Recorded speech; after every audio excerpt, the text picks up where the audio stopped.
Hello, everybody. This process of grief is part of your recovery from narcissistic abuse. I am creating the Narcissistic Abuse Escapee manual, workbook, guidebook, and it is going to also encompass today's subject, which is grief. And the grief in this situation is on the relationship that never was. I could very easily call it the empty casket. The empty casket is a phenomena by which the narc abuse escapee, be you a masculine or a feminine entity, I'm a female, I escaped the narcissistic abuse, and I mourn the loss and the death of the relationship. I bring this up because most recently I've been meeting men through organically that are widows, or I guess they call them widowers. And the first thing you have to do as a narc abuse escapee is to discern whether or not they caused the wife's death. This is not making medical claims. Or they helped her transition. Now, because I was married to men who were angry, resentful, and bitter, and they threw anger darts at you, I know what it feels like to be energetically attacked every day in my home where I'm supposed to be protected and loved and savored. Well, having been a child of a narcissist, a pathologically narcissistic mother, and lived through it, that was what home was. Home was, I would stop, I would hesitate outside the door, and I would go, what kind of mood is she in? What can I expect? And you always had to expect the unexpected. So I got my spidey sense early, sensing through the door what would I walk into. Now, as an aside, little did I know she read my journal, and then she would mind F me by using things she read in the journal to ask me questions, all coy. And then I would believe that everything I had in my brain could be easily read. So I was brainwashed, and my childhood was pretty much anything, it's like MK Ultra. I had MK Ultra programming. One of the biggest things, and this is going to loop back to grief, I was told at 5 that I am not the center of the universe, that I may think I'm the center of the universe, but other people matter, Kathleen. You just think you're the most important thing. You just think you're the center of the universe, but you're not. I was told this before I discovered it myself by going to kindergarten. I was told this before I discovered it myself by going to first grade. That's child abuse. My mother went to school and got a master's in guidance and counseling, and my joke is that she would know exactly what to say at precisely when to mess up her children's minds to the best of her ability. However, I'm no victim, and I will rise above this yacht, and I will say this, that had I chosen her as a parent from the other side, I thought I could handle this. And the gifts are coming. Now here's one of the gifts. Okay? Now I recently met a man, and I really like him. He didn't get one of in his arm in 2021 when they came out in 2022. He's not doing the booster. He's au natural. He's a pureblood. Not making medical claims, but it's important that I hang out with my people. And he is of like mind in that regard. He did not want to be forced into making a decision about his body for his reasons. Mine was because God made me, and therefore God would cure me or I would die. And I was either going to die of some weird disease, man-made or not, or I'd be healed by being able to receive the healing through the transmittance of plasmic information, through the sun, through whatever. This is not medical advice. I'm not making claims. I'm saying all of this because our platform is increasingly making broad sweeps of censorship. And one of my videos from 2021 was taken down when I talked about passports and whether or not you would need them to prove you had this in your herb to travel. And I was saying, well, if that happened, we would just all stop traveling and we would create our own system. And that was considered medical misinformation. So this one might be taken down too, but I don't care. I'm protesting. All right. This is where I'm going with it. Our bodies are like weather barometers. They tell us what's happening with the weather system in our minds.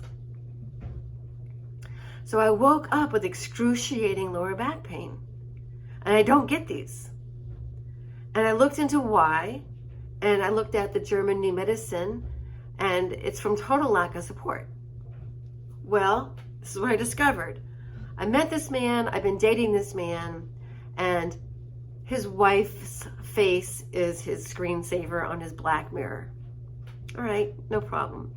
He goes to a weekly grief meeting on Thursdays.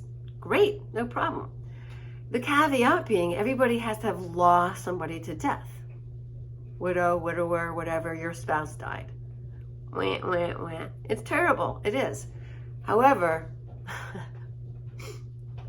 I have an empty casket and I have cause to grieve, but I have absolutely no support. And that's where I realized I had the pain.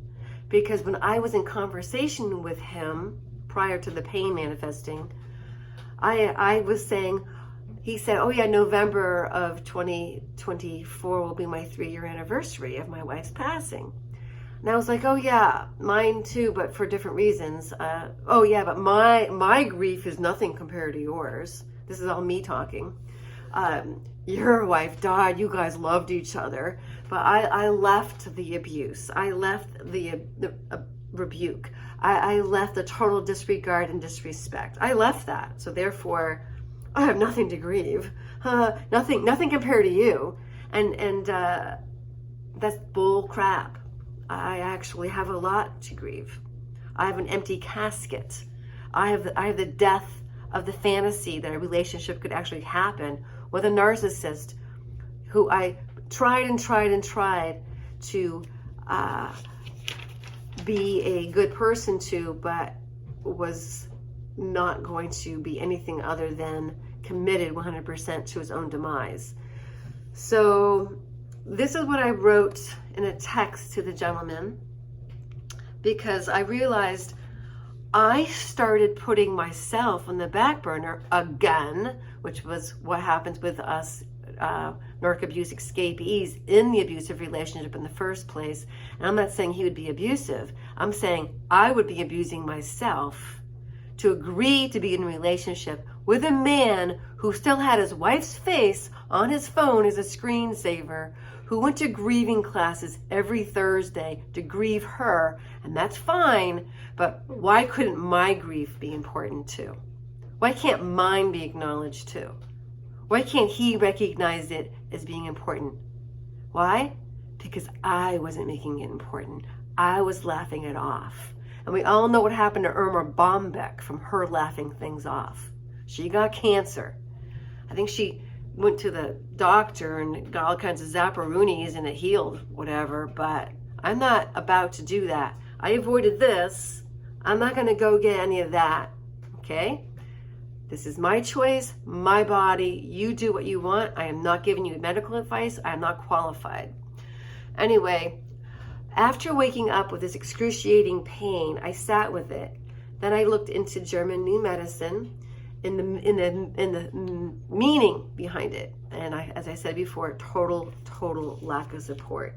It was my discounting my pain. It was my allowing his, oh yeah, you matter more because you had a loving relationship and your pain matters more and mine's nothing. None of this is what he said. This is what I'm saying was the message that was being received, parlayed by me until I woke up. And I said to him in a text, I'm going to be very honest with you because I am in distress from lower back pain and you are not the cause. The cause is the fact that I grieve too, an empty casket. While you experience grief for the death of a loved one, I grieve the death of a fantasy. This woman has never experienced healthy love from a man. Hence, I grieve an empty casket. My inability to be supported by our society, I did the leaving, is exacerbated by absolutely no support groups. There is no actual death. There is no corpse. There is no body. But there is a very real death of my hopes and dreams and years of trying to fit love into a relationship where it was non-existent. In other words, no matter how much love I put into it, it bled off because a narcissist is insatiable and they're pretty much a black hole of hell. I respect your need, and this is me talking to the man, I respect your need to grieve in the upcoming month of November, marking the death of your dearly departed wife. Let me note that my ex in Virginia always got himself 100% effed up the entire month of November so he could grieve his sister. I respect your need to, and then I'll go on. Yeah, he would actually do that. And he'd be like, I'm grieving. I go, all month? Yeah, all month. And then the next month, there was another reason. His grandfather, who drank himself to death on Christmas Eve. Oh. And I found all this stuff out later. People were like, well, why didn't you? And that's the other thing. Why didn't I just leave? Not only do those of us who grieve the empty casket have no support, we are then blamed for the relationship in the first place, even though we were MK Ultra'd by our parents. My mother, in my case. Meaning mind controlled. My life, this is me, my life has no recognition in it for my grief, meaning I don't have a support group. There's no evidence of the years of emotional torment I endured. Instead, I did the leaving. I left abuse in order to stay alive. Thus, I am held accountable and ridiculed as abandoning the relationship. I did the quitting. I did the abandoning. Me bad, according to society and toxic men online. And I go on until I had this physical condition, meaning severe lower back pain, of which I've never experienced in my entire life, which until now was non-existent. I wrote, I hadn't realized I held this trauma in my tissues. And so while I support all widows and widowers in their grief, I alone must acknowledge my own pain. In truth, I never had a husband, although I was married. Animal husbandry much? Anybody? This is an aside, I didn't write that. Animal husbandry is the caring of animals through conscientious care. You give the animal what it needs. I've never experienced a husband. That last one, not the narc, I didn't marry him. He told me, I'll never do for you what you can do for yourself, Kathleen. So he never did an effing thing for me. So, again, in truth, I never had a husband, although I was married. The casket is empty. I grieve an empty casket. So somatic therapy is one of the things I'm going to be teaching to you guys, and that's movement of body, airing your grief, talking about your grief. That's what I'm doing now. It's really, really important. It's all part of the process. It's really essential that you do it some way, shape, or form. Figure it out. Write a letter to that person that doesn't exist anymore in your life, and you don't want them in your good riddance, right? But you have to like, dearly departed a-hole who I left because you would have killed me psychically and my body would have degraded had I stayed under the same roof as you. If I had continued to let things go on, cancer would have manifested because you always gave me anger, and you stopped loving and respecting me, and I dwindled away into nothing until cancer manifested, which is what happens. Not making medical claims. But anyway, somatic therapy, and the next thing I'm going to be learning is something called the MACE energy method, and I'm going to be teaching that if it's something that I find effective. More on that, just hold that thought. So these are both unconventional methods I'm going to check out. So I tell this man, I was not going to express my emotional pain to you, but I realize now I have never been able to express it to any of my partners at all. In other words, their pain and their issues always superseded mine.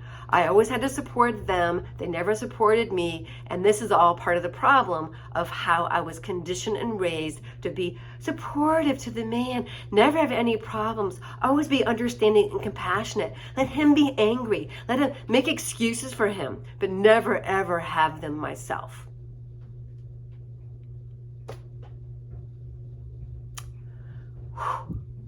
That's all different now. So rather, I was always supporting him. So I said, while we were hardly partners, really just getting it. No, I said to him, the guy I'm speaking to. And we've had some intimate talks, okay? I said, while we, meaning he and I, are hardly partners, really just getting acquainted, I must be 100% open and clear. And I actually thank you for indirectly allowing me to see how unsupported I have been throughout my entire life, other than the support I received from my Creator, my Mother, Father, God. And that's true. And the Christos. Please realize I am not blaming you for my discomfort. I'm asking you to recognize grief in all its forms, including the grief of never having been protected and loved by a man. Not even my own birth father. Never protected by a man. Even my own husbands. Supposed husbands. I put on a brave face. I do. I joke about my emotional pain. But I know now I cannot support another person until I can support myself. Hoping this opens up a nice dialogue, I said to him. Be well, and may you continue to have a wonderful day. And I said, later, update, expressing my truth alleviated the pain. Good news is like manure. It's best spread. And that's essentially what I said to him. And he works all day. He works all day, but he goes, I have to absorb your message. I'll get back to you later. Fine. But for me, and I realize this, when I'm in a relationship, I give it my all. And it's my conditioning to give it myself. And I go, I am not going to my grave. We're all going to, maybe you're not, maybe you're going to ascend in your body and that you're all fine and dandy. I don't know if I can have that ability to actually like morph or mutate or something. So I have to take what I have going on and now and be very, very honest and very, very clear. And I have a physical body. My physical body gives me clues. My physical body was in pain. My physical body was in excruciating lower back pain. I don't get lower back pain. I've never had lower back pain. And lower back pain is being 100% not supported. And in German New Medicine, which is not medical advice, it's a philosophy, is that your body will tell you where it is that you need to actually take a look at. And I recognized it as I need to support myself, to stop supporting the man over myself, to not shelve myself and stuff my grief away because his is so much more. I mean, his wife, her face is on his black screen, is on his black mirror, is on his phone. I do not want to be with a man who has his wife's face watching us. And so I'm taking a step back. I'm saying, I'm going to do my own grieving. My grieving is for an empty casket. Your 3-year is this November. My 3-year is October, November, and December. Because I broke up in November and left his sorry ass. And then in the ensuing months, there was negotiations until I finally got my things. And December is when all of my things, except my most favorite things, which he kept because he's a, selfish asshole. And you have to let that stuff go. Better to be without that stuff and without that man than to be with that stuff that man touched, meaning my ex. So anyway, I've learned a very big lesson today, and it is that above and all, we must recognize that we do, as narc abuse escapees, still have grief. We may meet the opposite sex in our desire to have love, to see if it's possible to have it in this society of messed up people. And in so doing, never give up the truth of your being and maintain the fact that you are grieving death too. You're dealing with the death of your dreams. You're dealing with a true death. And we are just as good, meaning we are, it's just as valid for us to have grief and recognize it as it is for the widower and widow. And that's about it. You know what I'm saying? Yeah, oh my God. Reflecting back on my decade of abuse from that last guy, I'm surprised I'm not insane. And I think the universe has brought me to a place of recognizing that I'm called to give voice to this and to assist narc abuse escapees in rectifying their lives. We're flying solo. I'm flying solo. Yeah, I'm still interested in the opposite sex, meaning I'm a real woman. And I do like a real man, and that's not hate speech. It's just biological facts. It's like a battery has a plus and a minus. That's what makes things go. That's what pumps the engine. That's what makes Earth happen, all right? There's the night, there's the light. There's the day, there's the night, right? So, it's all good, peoples. I recognize that your grief is true. There's a loss of love that never actually existed, but it's still a loss. And you can still value that and recognize that as valid. And no widow or widower's death of a spouse overrides that and supersedes that. Your suffering is legitimate. And of course, we don't want to continue suffering. Jesus got off the cross, but he bore that cross, all right? So we're all learning to resurrect ourselves. And is there anything else I want to say? Just don't allow another person's need to heal to supersede your own. Your healing is what you feel.